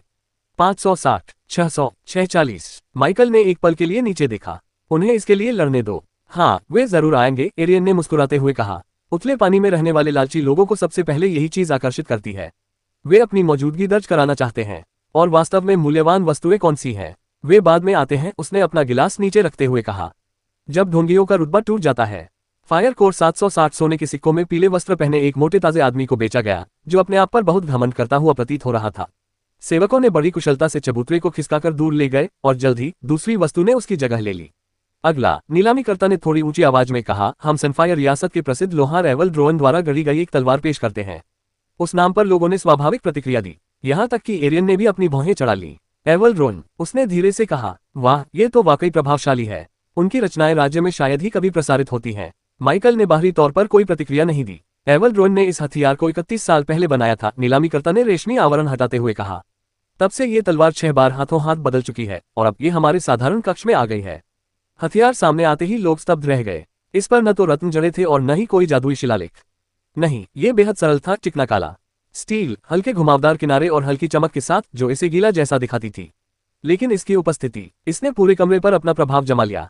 प्रारंभिक बोली 1200 सोने के सिक्के। कमरे ने जरा भी संकोच नहीं किया। पैडल ऐसे ऊपर उठे जैसे यह एक सहज प्रतिक्रिया हो। एरियन भी थोड़ा आगे झुक गई। अब ये सचमुच एक नीलामी है, उसने फुसफुसाते हुए कहा। बोली 2000 सोने के सिक्कों तक पहुंचने के बाद धीमी पड़ गई। स्याही से सने हाथों और सफेद फर वाले लिबादे वाले एक विद्वान ने अंतिम बोली लगाकर बोली जीत ली। माइकल ने बोली नहीं लगाई, लेकिन उसने उस ब्लेड की बनावट को अच्छी तरह से याद कर लिया। ऑरोरा में एक चांदी का सिक्का लगभग $1 के बराबर था। इसका मतलब था कि यह व्यापार 150,000 डॉलर से अधिक का था। किसी भी लिहाज से यह एक बड़ी रकम थी। तीसरी वस्तु एक विद्वान की जिज्ञासा थी, कांच में सीलबंद एक प्राचीन पांडुलिपि, जिसे कथित तौर पर समुद्र के बहुत नीचे स्थित एक कब्र से निकाला गया था। चौथी वस्तु जानवरों के पंजों का एक समूह था, जिनके बारे में कहा जाता था कि वे मृत्यु के बाद भी अपना जहर बरकरार रखते हैं और उन्हें एक जंजीर पर लगाया गया था। पांचवी वस्तु हथेली के आकार का चांदी का डिब्बा था, बंद था और किसी को नहीं पता था कि उसके अंदर क्या है। इसे देखकर पहले हंसी आई, फिर जिज्ञासा जागी और अंत में हरे रंग के वस्त्र पहने एक बुजुर्ग महिला ने इसके लिए भारी बोली लगाई, जिसने दावा किया कि उसे अपने रगों में भाग्य का आभास होता है। उस दौरान माइकल की एकमात्र टिप्पणी एक भावहीन स्वर में थी, महंगा जुआ। एरियन खिलखिलाकर हंस पड़ी। मजे का आधा हिस्सा तो इसी में है। छठी वस्तु शायद सबसे अधिक देखने में अद्भुत थी, एक वीणा जिसे आकाश हिरण के सींग से तराशा गया था। इसके तार प्रकाश की धारियों से जगमगा रहे थे और नीलामीकर्ता के अनुसार ये किसी भी गायक की आवाज की नकल कर सकती थी। इसे आंसुओं से सने मेकअप वाली और दासियों के दल से सजी एक युवा कुलीन महिला ने खरीदा। माइकल ने उसे कुछ देर तक देखा और सोचने लगा कि क्या उसने इसे पुरानी यादों के लिए खरीदा था या दिल टूटने के कारण। एक के बाद एक वस्तुएं आती गईं। हर एक वस्तु पिछली वस्तु से अधिक भव्य या रहस्यमय थी और हालांकि माइकल को व्यक्तिगत रूप से इसमें कोई दिलचस्पी नहीं थी, फिर भी उसे यह स्वीकार करना पड़ा कि यह मनोरंजक था। न केवल नीलामी, बल्कि वह शांत जगह जिसे वह एरियन के साथ साझा करता था। हल्की रोशनी, भीड़ से दूरी और फुसफुसाते हुए कुछ कहने के लिए आगे झुकते समय उनके कंधों का कभी कभार स्पर्श होना, इन सब में कुछ खास बात थी। ये रोमांटिक नहीं था, कम से कम माइकल को तो नहीं, लेकिन यह आरामदायक था। एक बार एरियन ने हाथ में शराब का गिलास लिए हुए मुस्कुराते हुए उससे कहा, अगर कभी राजधानी में आपको बोरियत महसूस हो तो आप मुझसे मिलने आ सकते हैं। मेरे पिता की जागीर काफी बड़ी है, बस पहले से सूचना दे देना। माइकल ने हल्की सी मुस्कान के साथ सिर हिलाया। उसने कोई वादा नहीं किया था, लेकिन उसने इसे खारिज भी नहीं किया था। फिर सातवीं वस्तु आई। सातवीं वस्तु को एक मोटे भूरे कपड़े में लपेट कर लाया गया था। पहले प्रदर्शित वस्तुओं के विपरीत ये किसी चबूतरे पर नहीं रखी थी। ये पहियों पर थी और इसका आकार स्पष्ट था, पिंजरा। इसे देखते ही एरियन के होंठ सिकुड़कर गुस्से से भर गए। ओह, उसने धीमी आवाज में कहा। उसकी आवाज से हंसी गायब हो गई थी। लगता है व्यापार बदल गया है, क्या से लेकर कौन पर। माइकल को उसे समझाने की जरूरत नहीं थी, वह तुरंत समझ गया और उसकी भौहों के बीच एक हल्की सी शिकन आ गई। गुलामों का व्यापार। इस दुनिया में आने के बाद से उसने इसे नहीं देखा था, यहाँ तक कि इसके बारे में सुना भी नहीं था, कम से कम ऑरोरा में तो नहीं। लेकिन यहाँ एक भव्य सभा के बीचों बीच मखमली पर्दों और सोने की नोक वाले शराब के गिलासों के पीछे यह अचानक प्रकट हो उठा था। उसकी निगाहें तेज हो गईं। नीलामीकर्ता की आवाज फिर से सुनाई दी, लेकिन इस बार थोड़ी अधिक सावधानी के साथ, मानो वह जानता हो कि इससे मिली जुली प्रतिक्रियाएं उत्पन्न होंगी। उन्होंने कहा, हमारी अगली पेशकश बेहद दुर्लभ है। माइकल की आंखें सिकुड़ गईं। कपड़े को पीछे खींच लिया गया और जो खुलासा हुआ उससे पूरा कमरा सन्नाटे में डूब गया। पिंजरे के अंदर एक आकृति खड़ी थी, लंबी, फुर्तीली और बिल्कुल स्थिर। एक लड़की। उसके अंगों में कोई जंजीर नहीं थी, वह झुकी हुई नहीं थी, न ही किसी पिटे हुए नौकर की तरह दुबकी हुई थी। वह सीधी खड़ी थी, गर्व से भरी हुई, पीठ सीधी और ठुड्डी ऊपर उठी हुई। उसके कपड़े सादे और विदेशी थे, स्पष्ट रूप से स्थानीय नहीं थे। उसकी त्वचा सांवली थी, हल्की चमक लिए हुए बाल लंबे और चांदी जैसे सुनहरे थे, जो तरल चांदनी की तरह उसकी पीठ पर लहरा रहे थे। लेकिन माइकल का ध्यान उसकी सुंदरता की ओर नहीं गया था। ये उसके कान थे, वे लंबे थे, अस्वाभाविक रूप से लंबे, सुंदर, एक तीखे कोण पर पीछे की ओर मुड़े हुए और हल्के से फड़कते हुए। माइकल की सांस अटक गई। एक बोना, उसने बुदबुदाते हुए कहा। माइकल का दिमाग चकरा गया। उन्हें इस बात का भलीभांति ज्ञान था कि ब्रह्मांड में असंख्य नस्लें मौजूद हैं, लेकिन अपनी जागृति के 2 महीने बाद भी वह अभी तक किसी से नहीं मिला था। अब तक नहीं। पुनर्जन्म के बाद ये पहली बार था जब उसका सामना किसी अन्य बुद्धिमान जाति से हुआ था। एक असली, जीवित, सांस लेता हुआ बोना, और वह एक पिंजरे में थी। कमरा एकदम शांत हो गया था। हल्की फुसफुसाहट और गिलासों की खनक भी थम गई थी और उसकी जगह एक गहरी, सामूहिक खामोशी छा गई थी। नीलामीकर्ता ने गहरी सांस ली, तनाव को कुछ देर तक शांत होने दिया और फिर आगे बढ़ा। हाँ, उसने सधी हुई आवाज में कहा, आपका अनुमान बिल्कुल सही है। ये शुद्ध नस्ल का डार्क एल्फ है। कमरे में पहले सिसकियां, फिर तीखी फुसफुसाहटें आग की तरह फैल गईं। अब इससे पहले कि कोई बहुत परेशान हो जाए, मुझे यहाँ उसकी उपस्थिति के बारे में स्पष्टीकरण देने दीजिए। इसे न तो शिकार के दौरान पकड़ा गया था और न ही किसी दास व्यापारिक जहाज से खरीदा गया था। एक कुलीन सरदार पर हुए असफल हत्या के प्रयास के बाद यह मिली थी। तारांकन तारांकन तारांकन तारांकन तारांकन। नीलामीकर्ता ने दोनों हाथ ऊपर उठाकर चुप्पी साधने का इशारा किया। उन्होंने सहजता से कहा, मैं आपको याद दिला दूं कि डार्क एल्व्स एक पौराणिक जाति है जो मनुष्यों के राज्यों में शायद ही कभी देखी जाती है। वह थोड़ा सा मुड़ा, जिससे पिंजरे में बंद लड़की के चांदी जैसे बालों पर रोशनी पड़ी। वह न तो हिली और न ही पलके झपकाई, बस शांत और भावहीन आंखों से भीड़ को देखती रही। वे जन्म से ही परछाई के प्रति सजग होते हैं। उनका शरीर दुबला पतला होता है, लेकिन उनकी ताकत धोखे वाली होती है। मांसपेशियों का घनत्व, हड्डियों की संरचना, प्रतिवर्त क्रिया और तंत्रिका प्रतिक्रिया, ये सभी प्रशिक्षित मनुष्यों से भी कहीं बेहतर होती हैं। जन्म से ही वे असाधारण होते हैं। एक विराम। उन्होंने कहा, इस परीक्षण में ऊर्जा और शारीरिक मापों के संदर्भ में उन्नत चरण के चरम स्तर को मापा गया है। लेकिन मैं ये स्पष्ट कर देना चाहता हूं कि यह केवल मानवीय मानकों के उपयोग पर ही लागू होता है। माइकल की आंखें तेज हो गईं। डार्क एल्व्स समान स्तर पर भी स्वाभाविक रूप से श्रेष्ठ होते हैं। उनके शरीर की उम्र धीमी गति से बढ़ती है। उनका दिमाग तेजी से काम करता है। उनका मानव प्रवाह अधिक स्वच्छ और सहज होता है। आपके सामने खड़ी ये लड़की भले ही उन्नत स्तर की श्रेणी में सूचीबद्ध हो, लेकिन व्यवहारिक युद्ध में उसने अपने हत्या के प्रयास के दौरान 2 उन्नत स्तर के शूरवीरों को पहले ही परास्त कर दिया है। कमरा फिर से हलचल से भर गया। कुछ रईस आगे झुके, उनकी आंखें लालच, रुचि या चिंता से सिकुड़ गईं। और हाँ, नीलामीकर्ता ने अपनी आवाज धीमी करते हुए कहा, यहाँ उसकी उपस्थिति कोई संयोग नहीं है। एक कुलीन सरदार पर हुए असफल हत्या के प्रयास के बाद उसे बंदी बनाया गया था। उसे फांसी क्यों नहीं दी गई? नीचे से एक आवाज आई। नीलामीकर्ता ने हल्की सी मुस्कान के साथ कहा, क्योंकि उस रईस को एक अवसर दिखाई दिया।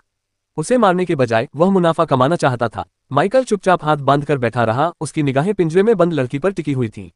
हत्यारा नाकाम हो गया था और अब उसे सबसे ऊंची बोली लगाने वाले को बेचा जा रहा था। वह इससे सहमत नहीं था, लेकिन इसके पीछे का तर्क भी समझता था।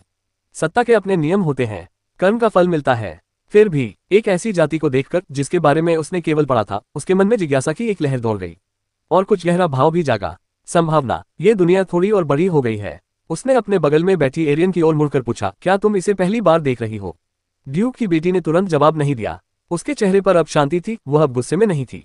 ऐसा नहीं है, उसने धीमी आवाज में कहा। माइकल की भौहें थोड़ी सी ऊपर उठी। एरियन ने उसकी निगाहों में देखा और अपने गिलास में वाइन को घुमाया। मैंने 3 साल पहले एक समुद्री जीव को देखा था। मेरे पिता तटीय रियासतों के एक प्रतिनिधिमंडल की मेजबानी कर रहे थे और उनमें से एक का अंगरक्षक पूरी तरह से इंसान नहीं था। गर्दन पर गलफड़े थे, बाहों पर पंख थे, बहुत आकर्षक। माइकल ने यह बात समझ ली।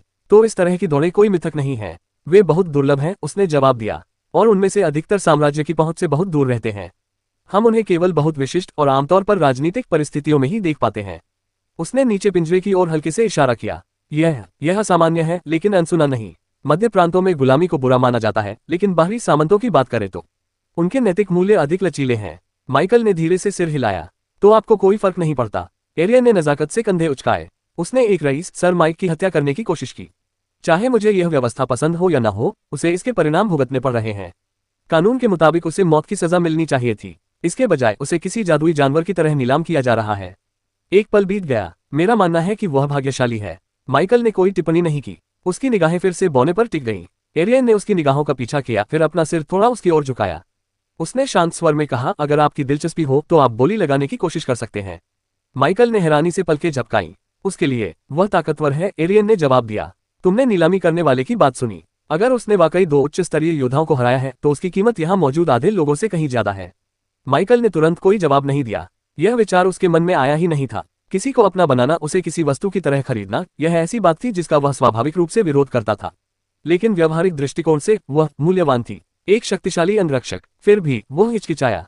उसने धीमी आवाज में कहा, अगर मैं उसे खरीद भी लूं तो भी मुझे उसकी वफादारी की चिंता करनी पड़ेगी। वह कोई जादुई वस्तु नहीं है जिसे यूं ही इस्तेमाल किया जा सके। एरियन ने हल्की सी मुस्कान दी। आपको चिंता करने की जरूरत नहीं है। ऐसी स्थितियों के लिए नीलामी घर द्वारा हमेशा मालिक नौकर अनुबंध तैयार किया जाता है। ये जादुई रूप से लागू होता है। अगर वह इनकार करती है या शर्तों का उल्लंघन करती है तो उसे गंभीर परिणाम भुगतने पड़ेंगे। जानलेवा परिणाम। माइकल ने अपनी आंखें सिकुड़ी। क्या आपने इस तरह का अनुबंध पहले कभी देखा है? बिल्कुल, एरियन ने तटस्थ स्वर में उत्तर दिया। उच्च श्रेणी की दास नीलामी में यह आम बात है, खासकर उन जीवों, राक्षसों और अस्थिर स्वभाव वाली जातियों के लिए। ये सिर्फ स्वामित्व की बात नहीं है, ये नियंत्रण और सुरक्षा की बात है। उन्हें ये बात अच्छी नहीं लगी, लेकिन फिर भी वह एक डार्क एल्फ था। माइकल को हल्का सा शक भी था कि वह उसी की तरह किसी उच्च जाति की है, जिससे वह और भी अधिक मूल्यवान हो गई। एक ऐसी दौड़ जिसमें अपार संभावनाएं थीं, एक ऐसी दौड़ जिसे उसने आज रात से पहले कभी नहीं देखा था। अगर वह सचमुच इतनी ताकतवर थी और अगर वह अनुबंध से परे जाकर भी उसकी सच्ची वफादारी हासिल करने का कोई रास्ता निकाल लेता तो यह प्रयास बेहद सार्थक साबित हो सकता था। माइकल थोड़ा आगे झुका, उसकी निगाहें अभी भी पिंजरे में बंद लड़की पर टिकी हुई थी। उसे एक निर्णय लेना था। माइकल ने अपना ध्यान वापस मंच की ओर मोड़ा। उनके नीचे का कमरा शांत था, लेकिन उदासीनता से नहीं। असली तनाव आम दर्शकों के बीच नहीं था, यह ऊपर था, निजी बालकनियों के रंगीन शीशे के पीछे। ये थे बोली लगाने वाले। नीलामीकर्ता ने तब तक इंतजार किया जब तक कि लोगों की उत्सुकता पूरी तरह से शांत नहीं हो गई। उन्होंने कहा, बोली 5000 सोने के सिक्कों से शुरू होगी, न्यूनतम वृद्धि 100। यहां तक कि एरियन ने भी धीरे से सीटी बजाए। ये 5 लाख चांदी के सिक्के हैं, ऑरोरा के हिसाब से $500 मिलियन। माइकल चुपचाप हिसाब लगाता रहा और कुछ नहीं बोला। आंकड़ों के हिसाब से यह एक हवेली या पूरे शहर के एक ब्लॉक की कीमत थी, लेकिन एक जीवित, सांस लेने वाले, युद्ध के लिए तैयार डार्क एल्फ के लिए, एक हत्यारा जिसने उन्नत स्तर के शूरवीरों को परास्त कर जीत हासिल की थी, शायद बहुत महंगा नहीं है। पूर्वी कक्षों में से एक स्पष्ट आवाज गूंजी, 5000। एक पल के बाद 5100, 5003, 5400, तारांकन तारांकन तारांकन तारांकन तारांकन। बोली लगाने वालों की संख्या तेजी से बढ़ने लगी। वे समय बर्बाद नहीं कर रहे थे और न ही दिखावा कर रहे थे। वे उसे चाहते थे और उनके पास इसके लिए पर्याप्त पैसा था। माइकल का हाथ उसकी कुर्सी के आर्मरेस्ट में जड़े हुए संकेत देने वाले रत्न के पास मंडरा रहा था।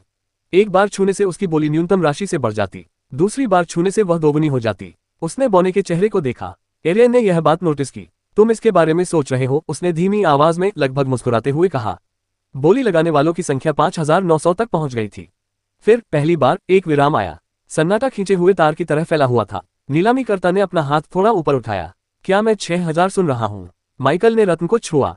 सिर्फ एक बार। बालकनी की दीवार में जड़ा हुआ बोली लगाने वाला क्रिस्टल हल्की रोशनी से जगमगा उठा। संख्या में बदलाव हुआ। 6000। नीलामीकर्ता ने अपनी आवाज में थोड़ी जिज्ञासा के साथ घोषणा की। कमरा नंबर 11 से सबकी निगाहें उनकी बालकनी की ओर मुड़ गईं। माइकल अपनी कुर्सी पर पीछे की ओर झुक गया। एरियन ने उसे तिरछी नजर से देखा और उसके चेहरे पर मुस्कान लौट आई। तो फिर उसने कहा, अब तुम इसमें फंस गए हो। हॉल में तनाव का माहौल था। जैसे ही कमरा नंबर 11 से माइकल की बोली की आवाज गूंजी, कीमत एक मनोवैज्ञानिक सीमा तक पहुंच गई। अधिकांश सामान्य बोली लगाने वाले तुरंत पीछे हट गए, या तो बजट से बाहर या अविवेकी कारणों से, लेकिन सभी नहीं। कमरा नंबर 4 से एक आदमी की आवाज आई, 6100। आत्मविश्वास से भरी लेकिन अभिमानी। माइकल की उंगली फिर से हवा में मंडराने लगी। 6002। उसने टैप किया। 63, 64। लड़ाई अब तेज नहीं रही बल्कि निरंतर जारी रही। एरियन ने शांति से अपनी वाइन की चुस्की ली, लेकिन उसकी निगाहें उत्सुकता से संख्याओं पर टिकी हुई थीं। फिर जैसे ही माइकल ने बोली बढ़ाकर 6800 की, हॉल में हलचल मच गई। एक कर्कश आवाज जानबूझकर तेज आवाज में हवा में गूंजी। कमरा नंबर 4 से आए उस आदमी ने फिर कहा, कमरा नंबर 11, क्या ये नेक इंसान इस स्थिति को स्वीकार कर सकता है और बात यही खत्म कर सकता है? माइकल की आंखें थोड़ी सिकुड़ गईं। चेहरा एरियन ने घूंट लेते लेते रुक गई। उसकी नजरें इधर उधर घूमी। क्या उसने अभी अभी प्रश्नवाचक चिन्ह उद्धरण चिन्ह अपनी दृष्टता को पुष्ट करते हुए उस व्यक्ति ने सहजता से कहा, मैं वेन कैलिडोर हूं, मार्क्विस कैलिडोर का तीसरा पुत्र। मुझे लगता है कि 11वां कमरा भी एक गुलाम के लिए किसी बड़े घराने को नाराज नहीं करना चाहेगा। नीचे बैठे दर्शकों में से कुछ रईसों ने धीरे से फुसफुसाया। यह एक अप्रत्यक्ष धमकी थी। माइकल चुप रहा, लेकिन इससे पहले कि वह कुछ जवाब दे पाता, एरियन खड़ी हो गई। उसकी आवाज साफ, स्पष्ट और प्रभावशाली थी। मार्क्विस कैलिडोर के बेटे, क्या तुम एवरमून परिवार को धमकी दे रहे हो? हवा जम गई। माइकल उसकी ओर मुड़ा। वह उसकी त्वरित प्रतिक्रिया से क्षण भर के लिए आश्चर्यचकित रह गया। नीचे नीलामीकर्ता एकदम स्थिर हो गया। परिचारक अपनी अपनी जगह पर डटे रहे, यहां तक कि पिंजरे में बंद लड़की ने भी आखिरकार एक बार पलकें झपकाईं। इसके बाद जो सन्नाटा छाया वह कान फाड़ देने वाला था। कमरा नंबर 4 एक पल के लिए पूरी तरह शांत हो गया। फिर आवाज लौटी, लेकिन अब अधिक संयमित। महामहिम, मेरा इरादा किसी को ठेस पहुंचाने का नहीं था। मुझे यह एहसास नहीं था कि एवरमून परिवार की इसमें इतनी सीधी दिलचस्पी है। वह अपनी बात से पीछे हटने की कोशिश कर रहा था, लेकिन लहजा बदल गया था, न तो पूरी तरह माफी मांगने वाला, न ही चुनौती भरा। एक काय का बीच का रास्ता। एरियन के चेहरे पर कोई भाव नहीं था, लेकिन माइकल उसकी शांत आवाज के पीछे छिपी गर्मी को महसूस कर सकता था। एरियन इसलिए गुस्से में थी क्योंकि किसी ने उसके बगल में बैठे व्यक्ति पर दबाव डालने के लिए अपनी हैसियत का इस्तेमाल करने की कोशिश की थी, और वह भी उसके ठीक सामने। वह दोबारा बैठ गई, लेकिन इस बार बिना अपनी सामान्य शालीनता के। उस आदमी का चेहरा उसके इतने बड़े अहंकार के लिए बहुत पतला है। माइकल ने कोई जवाब नहीं दिया। उसकी निगाहें फिर से बोली लगाने वाले क्रिस्टल पर टिक गईं। 6900। उसने फिर से टैप किया। तनाव टूट गया। कमरा नंबर 4 ने दोबारा बोली नहीं लगाई। 10 पल तक सन्नाटा छाया रहा। फिर नीलामीकर्ता ने अपना हाथ उठाया, और कोई बोली नहीं। एक ही बार बोली लग रही है। उसने कमरे के चारों ओर देखा। 2 बार जा रहे हैं, अभी तक कुछ नहीं हुआ। बिक गया। कमरा नंबर 11 को कक्ष में अंतिम घंटी की गूंज सुनाई दी। माइकल अपनी सीट पर पीछे की ओर झुक गया। उन्होंने सिर्फ एक शक्तिशाली संपत्ति ही नहीं खरीदी थी। माइकल थोड़ा सा एरियन की ओर झुका। अब क्या? उसने जरा भी संकोच नहीं किया। अभी आप इंतजार कीजिए, कोई ना कोई उसे यहाँ ले आएगा, शायद नीलामी के कर्मचारियों में से कोई। माइकल ने सिर हिलाया। एरियन ने अपनी वाइन नीचे रखी और अपनी गोद में हाथ जोड़कर एक सहज मुस्कान के साथ उसकी ओर सिर झुकाया। उसके आने पर आपको स्वामित्व अनुबंध पर हस्ताक्षर करने होंगे। वे धनराशि के हस्तांतरण की पुष्टि भी करेंगे और दास की मुहर भी लगाएंगे जब तक कि आप देरी का अनुरोध न करें। माइकल ने भौहें उठाई। देरी? एरियन ने सिर हिलाया। कुछ खरीदार बेहतर सुरक्षा या परिवहन की व्यवस्था होने तक इंतजार करना पसंद करते हैं। आपके मामले में उसने उसे ऊपर से नीचे तक देखा। उसकी आंखों में हल्की सी चमक थी। मुझे नहीं लगता कि इसकी कोई जरूरत है। उसने मजाक का जवाब नहीं दिया। नीचे नीलामी फिर से शुरू हो गई। नीलामीकर्ता ने अपना गला साफ किया। उसकी आवाज स्थिर थी लेकिन उसमें सूक्ष्म रूप से प्रत्याशा का भाव झलक रहा था। और अब आज शाम के हमारे 8वें कार्यक्रम के लिए कुछ असाधारण। रोशनी थोड़ी धीमी हो गई। परिचारकों ने एक नया चबूतरा बाहर निकाला। इस बार वे एक भारी काले लोहे का बक्सा लेकर आए थे जिस पर जटिल मंत्रों जैसी नक्काशी की गई थी। माइकल ने अपना सिर थोड़ा झुकाया। उसकी भौहें थोड़ी सिकुड़ गईं। जिस क्षण कुंडी खोली गई, बूम, एक अदृश्य दबाव की लहर बिजली की कड़क की तरह डिब्बे से फूट पड़ी। हॉल में लाल रंग की आभा फैलते ही माइकल की आंखें थोड़ी चौड़ी हो गईं। दीवारें बहुत हल्की सी कांप उठीं। एरियन का चेहरा पीला पड़ गया और वह सहज रूप से उसके बगल में सीधी होकर बैठ गई। उसका गिलास अभी भी उसके हाथ में था लेकिन वह हिल नहीं रही थी। हॉल में सन्नाटे की आवाजें गूंज उठीं। नीलामीकर्ता ने अपना संयम नहीं खोया, हालांकि उसकी आवाज थोड़ी सख्त हो गई थी। इस सीलबंद अवशेष के भीतर पीक ग्रैंटियर पॉइजन वाइवरन का रक्त सार समाहित है। ये सार लगभग 6 वर्ष पूर्व हमारे शीर्ष योद्धा समूहों में से एक द्वारा एशन वेस्ट में मारे गए एक वाइवन से निकाला गया था। इसकी शुद्धता बनाए रखने के लिए इसे परिष्कृत और सीलबंद किया गया है। यह उच्च श्रेणी की गोलियां बनाने, उन्नत रसायन विद्या और विशेष रूप से रक्त संचार के लिए उपयुक्त है। हल्की फुसफुसाहट फैल गई। ब्लडलाइन नाइट्स के मार्ग पर चलने वालों या ड्रैकोनिक शक्तियों को जागृत करने का प्रयास करने वालों द्वारा विशेष रूप से पसंद किया जाता है, नीलामीकर्ता ने आगे कहा। इस सार का मूल्यांकन 3 गिल्ड प्रमाणित रसायन शास्त्रियों द्वारा किया गया है और यह पुष्टि की गई है कि इसमें अभी भी अपनी मूल शक्ति का 70% बरकरार है। हॉल में मौजूद अन्य लोगों के लिए इसका यही अर्थ था। माइकल के लिए यह अलग था। सामान्य तौर पर उसे राक्षस के खून की एक बूंद की भी ज्यादा परवाह नहीं होती, चाहे वह कितनी भी दुर्लभ या शक्तिशाली क्यों न हो। लेकिन स्थिति बदल गई थी। यह कोई साधारण सामग्री नहीं थी। यह उसके मरे हुए लोगों के लिए बिल्कुल उपयुक्त था। अधिक विशेष रूप से, क्या ये वाकई लकी के लिए बिल्कुल उपयुक्त नहीं है? ठीक है, शायद ये कहना थोड़ा अतिशयोक्तिपूर्ण था कि यह लकी के लिए पूरी तरह से उपयुक्त था, खासकर गेल के आसपास होने के कारण। माइकल के मन में वाइवरन असली ड्रैगन के छोटे चचेरे भाई बहनों की तरह थे, फिर भी खतरनाक, फिर भी शक्तिशाली। गेल एक ग्रिफॉन होने के नाते उसके पंख भी थे। उसमें एक विषैले वाइवरन के रक्त का सार डालने से उसकी उड़ान क्षमता में वृद्धि हो सकती थी या शायद कोई नया गुण भी जागृत हो सकता था। लेकिन समस्या स्पष्ट थी, उनके गुण मेल नहीं खाते थे। वाइवरन विष से संबंधित था। दूसरी ओर गेल पूरी तरह से वायु प्रकार का प्राणी था। इन दोनों के संयोजन से उत्परिवर्तन हो सकता है। ये लाभकारी होगा या विनाशकारी, यह कोई नहीं कह सकता। लेकिन लकी की कहानी कुछ अलग थी। उसके पंख नहीं थे, लेकिन वह विष से प्रभावित था। अगर उसके किसी भी मृत प्राणी में उस सार के साथ स्वाभाविक अनुकूलता थी तो वह लकी ही था। अंततः रक्त का सार दोनों के लिए मूल्यवान था। चाहे वह लकी को मिले या गेल को, इससे कोई नुकसान नहीं होता। माइकल की निगाहें प्लेटफॉर्म के बीचों बीच रखे बॉक्स पर टिकी हुई थीं। वह किसी न किसी तरह से उस खजाने को हासिल कर ही लेगा। जल्द ही प्रारंभिक कीमत बता दी गई। 50,000 सोने के सिक्के। न्यूनतम वृद्धि 5,000। फुसफुसाहटें फिर से शुरू हो गईं, लेकिन इस बार उनमें विस्मय और आशंका का भाव झलक रहा था। यह महज एक कीमती वस्तु नहीं थी, यह धन दौलत की परीक्षा थी। माइकल हिला तक नहीं, अभी तक नहीं। उसने कमरे के पुनः समायोजित होने की प्रक्रिया को देखा। 50,000 सोने के सिक्कों की बोली कोई मामूली बोली नहीं थी। और फिर भी पहला चप्पू ऊपर उठा। कमरा नंबर 2 से एक गहरी आवाज आई, 55,000। इसके तुरंत बाद एक और घटना घटी। 60, तब 70,000। बोलियां दूर स्थित शिखर की ओर सीढ़ियों की तरह बढ़ती गईं। 75, 80, 85। जब बोली 95,000 तक पहुंची तो एक उल्लेखनीय ठहराव आ गया। नीलामीकर्ता हमेशा की तरह पेशेवर ने संयम के साथ हाव भाव दिखाए। क्या मुझे 1 लाख सुनाई दे रहा है? मौन। माइकल थोड़ा आगे झुका, बस इतना कि उसकी उंगलियों के नीचे मौजूद सिग्नलिंग क्रिस्टल सक्रिय हो गया। उसने टैप किया। एक मधुर ध्वनि गूंजी। 1 लाख, नीलामीकर्ता ने घोषणा की। इस बार वह अपना आश्चर्य पूरी तरह छिपा नहीं सका। कमरा 11 बोली में शामिल होता है। कमरा हिल गया। ऐसा लगा मानो सबकी सांसें थम गई हो। 1 लाख सोने के सिक्के। वह 10 मिलियन से अधिक चांदी के सिक्के थे। वे सिर्फ संख्या देखकर ही हैरान नहीं थे। ड्यूक एवरमून की बेटी, वो अमीर है। वह अपने आदेशों को लेकर बहुत सख्त है। लेकिन विस्मय के बावजूद भ्रम की स्थिति बनी रही। राजकुमारी को ऐसी चीज की क्या जरूरत होगी? इस सार का सबसे बड़ा महत्व उच्च श्रेणी की कीमियागी और वंशानुगत शूरवीरों के लिए एक साधना संसाधन के रूप में था। ये 2 क्षेत्र थे जिनका एरियन एवरमून से बहुत कम लेना देना था। ये गलतफहमी पहले तब पैदा हुई जब उन्होंने कमरा नंबर 11 में भाषण दिया था। अधिकांश उपस्थित लोगों ने मान लिया था कि वही बोली लगा रही थी। उन्हें इस बात का जरा भी अंदाजा नहीं था कि उस कमरे में कोई और भी मौजूद है। एक शांत क्षण बीत गया। कमरा नंबर 8 से आवाज आई, 105। वहां गंभीर भावों वाला एक युवक आगे की ओर झुका। उसकी पैनी निगाहें कमरा नंबर 11 की ढकी हुई बालकनी पर टिकी हुई थी। लियोनार्ड वेल, एक खानदानी योद्धा और रानी का दूर का रिश्तेदार। माइकल का सामना उससे पहले भी हो चुका था, ड्यूक की प्रतियोगिता के दूसरे चरण में। लियोनार्ड ने उस टूर्नामेंट में प्रसिद्धि पाने के लिए नहीं, बल्कि एरियन के करीब रहने के लिए हिस्सा लिया था। उसे विश्वास था कि एरियन उसके लिए अधिक शक्ति प्राप्त करने का एक माध्यम बन सकती है। वह जीता नहीं था, लेकिन उसने कभी कल्पना भी नहीं की थी कि वह सत्ता तक पहुंचने के उसके रास्ते में बाधा बनेगी। अब वह ठीक यही कर रही थी, या कम से कम उसे ऐसा ही लगा। इस विडंबना ने उसे अंदर ही अंदर परेशान कर दिया, और इससे उसका खून खौल उठा। माइकल की उंगली बिना किसी झिझक के हिल गई। 1-10 कमरा नंबर 11 फिर से नीलामीकर्ता ने पुकारा।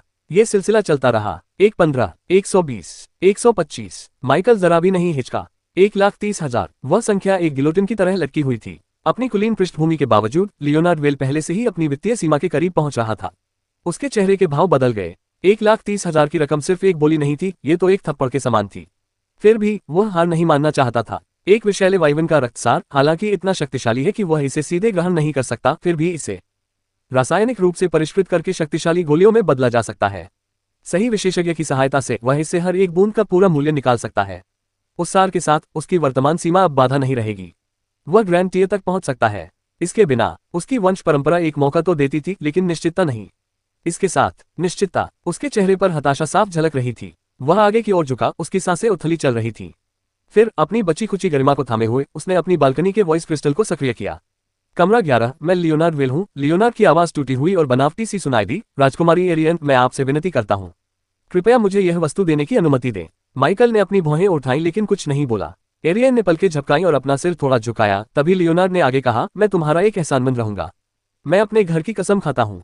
लेकिन उनके लहजे में विनम्रता का अभाव था। ऐसा लग रहा था मानो वे विनती का भेष बनाकर कोई मांग कर रहे हों। और उसका निशाना भी गलत था। एरियन के होंठ हल्के से मुस्कुराए। उसने माइकल की ओर देखे बिना ही जवाब दिया। उसकी आवाज शांत और स्पष्ट थी।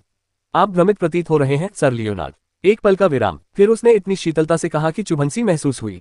और मुझे आप जैसे किसी व्यक्ति से किसी तरह के एहसान की जरूरत भी नहीं है। उसके शब्द शांत तालाब में पत्थर की तरह गिरे। लियोनार्ड का चेहरा गुस्से से लाल हो गया। कमरे में हलचल मच गई। कुछ लोग मुस्कुरा रहे थे, कुछ धीरे धीरे, कुछ बुदबुदा रहे थे। कमरा नंबर 8 में अंधेरा छा गया और सन्नाटा छा गया।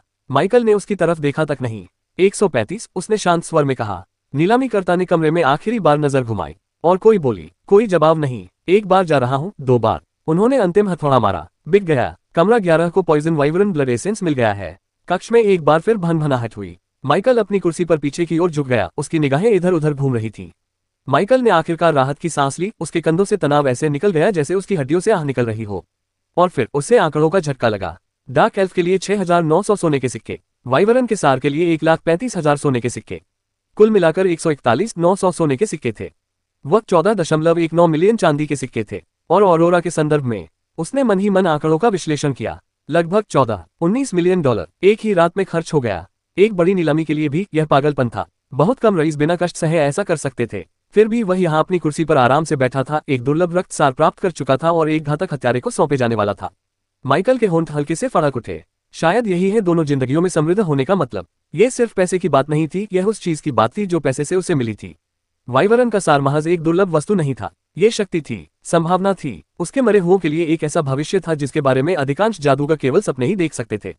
और वो डार्क एल्फ, एक जीवित हथियार, एक तुरुप का पत्ता। वह सिर्फ जिज्ञासा के कारण बिना किसी वास्तविक उद्देश्य के इस नीलामी में आया था। अब वह पूरे आयोजन की 2 सबसे मूल्यवान संपत्तियों को लेकर बाहर निकल गया था। इसके लायक था एक एक सिक्का। फिर भी वह अनजाने में हल्की सी नाक से आवाज निकालने से खुद को रोक नहीं पाया। इससे मुझे लगभग फिर से कंगाल होने का एहसास हो रहा है, उसने धीमी आवाज में बुदबुदाया। माइकल पीछे की ओर झुक गया। उसकी निगाहें अभी भी गुलजार हॉल पर टिकी हुई थीं। उसने इतना पैसा खर्च कर दिया था जितना कुछ सामंत 5 साल में कमाते हैं, और अभी तक उन्हें कोई पछतावा नहीं था, केवल प्रतीक्षा। एरियन उसके बगल में सरक गई। उसकी आवाज नर्म लेकिन जिज्ञासु थी। 7वें और 8वें आइटम की प्रकृति को देखते हुए मैं ये सोचे बिना नहीं रह सकती कि 9वां और 10वां आइटम क्या होगा। माइकल ने हल्के से सिर हिलाया। उसका दिमाग पहले से ही हलचल मचा रहा था। अकेले वाइवरन का सार ही एक उच्च कोटि का खजाना था, और फिर भी अभी 2 और चीजें बाकी थीं। भला कौन सी चीज इसकी बराबरी कर सकती है या इससे भी बढ़कर हो सकती है। सौभाग्यवश उन्हें ज्यादा देर इंतजार नहीं करना पड़ा। बत्तियां फिर से मंद हो गईं। नीलामीकर्ता ने हाथ उठाया और उसकी आवाज फुसफुसाहटों के बीच से साफ सुनाई दी। उसने शांत और प्रभावशाली स्वर में कहा, आदरणीय अतिथिगण, हमारी 9वीं वस्तु बेहद खास है। उसने उंगलियां चटकाईं। एक परिचारक ने मखमली गद्दी वाला एक स्टैंड बाहर निकाला जिस पर चांदी के प्रतीकों से खुदे हुए काले जैद के आवरण में बंद एक पांडुलिपि रखी थी। इसे देखते ही माइकल की भौहें तन गईं। इसके आसपास की हवा हल्की हल्की झिलमिला रही थी। उस स्क्रॉल से संयमित दबाव का संचार हो रहा था, मानो कोई पहाड़ गिरने की प्रतीक्षा में मौन रूप से भारित हो। यह एक बार इस्तेमाल होने वाली कलाकृति है, नीलामीकर्ता ने घोषणा की। यह एक उपभोज्य स्क्रॉल है जो एक महान स्तरीय मंत्र को सक्रिय करता है। हॉल में सन्नाटा छा गया। बेहतरीन स्तर। माइकल का दिमाग उस वाक्यांश पर अटक गया। ये सिर्फ प्रभावशाली ही नहीं था बल्कि बेतुका भी था। ऑरोरा में ग्रेड टियर रैंक 3 अवेकनर का क्षेत्र था। साधना के संदर्भ में ये राजा श्रेणी की जादूगरी के समकक्ष थी। क्या कोई ऐसा स्क्रॉल है जो एक बार इस्तेमाल करने पर उस तरह की शक्ति उत्पन्न कर सकता है? वह एक साम्राज्य स्तरीय हथियार था। उसे समझ नहीं आ रहा था कि इस स्तर की कोई चीज वहां कैसे प्रकट हो सकती है। एक पल के लिए माइकल तनावग्रस्त हो गया। नीलामीकर्ता ने जल्दबाजी नहीं की। इसके भीतर की शक्ति अग्नि तत्व की है। माइकल थोड़ा आगे की ओर झुक गया। वह खुद को रोक नहीं पाया। ये अनमोल से भी कहीं अधिक था। स्क्रॉल के रूप में ये कुछ ज्यादा ही था। उसे बाकी की बातें सुनने की भी जरूरत नहीं थी। वह जानता था कि कीमत बहुत अधिक होगी, लेकिन वह पहले से ही उत्सुक था। एरियन ने उसे एक सरसरी नजर डाली। उसकी आवाज रूखी थी, लेकिन उसमें सम्मान का भाव भी झलक रहा था। अगर तुमने वह भी खरीद लिया तो तुम सचमुच शहर के सबसे खतरनाक व्यक्ति बन सकते हो। माइकल ने कोई जवाब नहीं दिया। वह सोच रहा था, दुनिया की इस अराजकता में ऐसी चीज कितनी मूल्यवान साबित होगी, या फिर किसी ऐसी चीज से निपटने में जो उसकी वर्तमान क्षमता से कहीं परे हो। यह अंतिम कदम था। हालांकि माइकल को पहले से ही यह आशंका थी कि वह इस प्रतियोगिता में भाग नहीं ले पाएगा, और नीलामीकर्ता के बोलते ही वह सही साबित हो गया। प्रारंभिक बोली 5 लाख सोने के सिक्के, न्यूनतम वृद्धि 50,000। फिर पहली बोली आई जो जोरदार और आत्मविश्वास से भरी थी, 10 लाख सोने के सिक्के। ये कमरा नंबर 5 से आया था। माइकल केवल कड़वाहट भरी हंसी ही हंस सका। उन्होंने कभी ये दावा नहीं किया कि वे कमरे में सबसे अमीर व्यक्ति हैं, लेकिन इससे किसी शक्तिशाली चीज को अपने हाथों से फिसलते हुए देखने का दर्द कम नहीं हुआ। जो कमरे पहले बोली लगाने में उनसे प्रतिस्पर्धा कर रहे थे, वे भी अब चुप थे। उन्हें बेहतर पता था, वे वास्तव में इसी के लिए आए थे। तो शुरू से यही मुख्य व्यंजन था। माइकल ने धीरे से सांस छोड़ी। मुझे पूरी उम्मीद है कि लकी का विकास उम्मीद के मुताबिक होगा। अगर वह वाकई रैंक 3 तक पहुंच जाता है। नहीं, उसकी नस्ल को देखते हुए उसे रैंक 3 तक पहुंचने की भी जरूरत नहीं पड़ेगी। वह एक योद्धा की तरह लड़ने लगेगा। इस विचार से उसे सुकून मिला। भले ही वह उस पांडुलिपि पर दावा न कर सके, उसके पास पहले से ही कुछ ऐसा था जो उतना ही भयानक था। और एक बार के जादू के विपरीत लकी की शक्ति केवल बढ़ती ही जाएगी। 10 लाख सोने के सिक्के। कमरा नंबर 5 से आत्मविश्वास से भरी आवाज गूंजी, वही आवाज जिसने पॉइजन वाइब्रेंट ब्लड एसेंस के लिए बोली शुरू की थी। कोई झिझक नहीं, कोई ठहराव नहीं, बस शुद्ध धन। हवा का रुख बदल गया। नीलामी हॉल में हल्की फुसफुसाहट की लहरें ऐसे फैल गईं जैसे सूखी पत्तियों के बीच से हवा का झोंका गुजरता हो। फिर दूसरा झटका लगा। 1 मिलियन, 2 लाख। कमरा नंबर 3 से एक और आवाज आई, तेज, ठंडी। माइकल ने अपनी भौहें ऊपर उठाई। नीलामी के दौरान वह कमरा लगभग पूरी तरह शांत था। 1,500,000। इस बार कमरा नंबर 1 से एक गहरी प्रभावशाली आवाज, युद्ध के मैदान में आदेश देने के लिए इस्तेमाल की जाने वाली आवाज जैसी। अब 3 कमरे बचे हैं। हर कोई ऐसे बोली लगा रहा है जैसे उनके पास अथाह धन हो। हर कोई चुपचाप शातिर सटीकता के साथ रकम बढ़ा रहा है। हॉल का माहौल उत्साह से भरा हुआ था। यहाँ तक कि जो कुलीन लोग इसमें शामिल होने का सामर्थ्य नहीं रखते थे, वे भी अपनी सीटों पर आगे की ओर झुके हुए थे। उनकी आंखें उत्साह से चमक रही थीं। ये तो पागलपन है, माइकल ने बुदबुदाते हुए कहा। और फिर भी जिस क्षण उसने ये कहा, 2 मिलियन, कमरे 15 को कहा जाता था, माइकल की निगाहें बोली की दिशा में घूम गईं। कमरा नंबर 15। कमरा नंबर 9 से एक और आवाज गूंजी। यह विनम्र बोली लगाने वाला कमरा नंबर 15 से अनुरोध करता है कि कृपया सम्मान दिखाएं। मैं ग्रेमोंट परिवार से हूं। निश्चित रूप से इतने प्रतिष्ठित परिवार को आगे बोली लगाने की आवश्यकता नहीं है। माइकल की आंखें लगभग सहज रूप से घूम गईं। दोबारा, उनमें से कितने लोग शिष्टाचार के आवरण में छिपी उसी कमजोर धमकी का इस्तेमाल करने वाले थे। लेकिन नीलामीकर्ता के कुछ बोलने से पहले ही एक और आवाज बीच में आ गई जो तीखी और स्पष्ट रूप से चिड़चिड़ी थी। अगर आप गरीब हैं तो चुप रहो और चले जाओ। अगर आपको कुछ चाहिए तो बोली लगाओ, दिखावे की आड़ मत लो। पूरा नीलामी घर एक पल के लिए थम सा गया। वो आवाज, वह ड्यूक एवरमून थे। उसके विचार थम गए। ड्यूक की उपस्थिति का एहसास होने में उसे इतना समय लग गया था। वह सोच रहा था कि क्या ड्यूक एवरमून पहले ही चले गए थे या फिर कहीं छिपे हुए थे। पता चला कि वह कभी गया ही नहीं था। तो ड्यूक इस पूरे समय से यहीं थे। इसी के लिए माइकल ने आंखें सिकोड़ते हुए सोचा। भीड़ में हलचल मच गई। कुछ आवाजों में ड्यूक का नाम श्रद्धा और भय के साथ फुसफुसाया गया।